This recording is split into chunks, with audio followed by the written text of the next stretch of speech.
Hi everyone, welcome back. In today's video, we're putting Google Gemini to the test. Can it really upscale a low-resolution image all the way to 4K? And more importantly, what's the difference between fast, thinking, and pro modes when it comes to image quality? Without further ado, let's jump right in.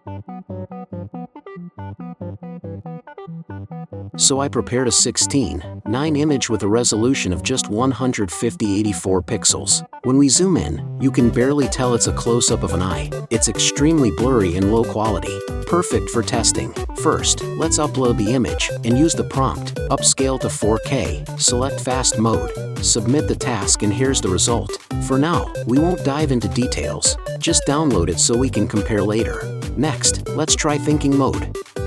Same prompt, upscale to 4K, hit enter, and download the result. Finally, let's switch to Pro mode, again using upscale to 4K, submit, and download.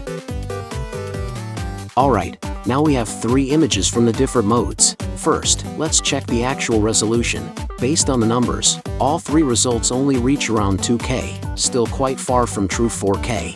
So how about the visual quality? Let's compare them side by side. This is fast. This is thinking. And this is pro. Personally, I think Pro delivers the best result. It enhances details while keeping the image looking natural and faithful to the original. But if you really want true 4K upscaling, I highly recommend trying HitPaw FotorPea. Just go to the AI generator, choose image to image, select Nano Banana Pro 4K, upload the same image, use the prompt upscale to 4K, and hit generate.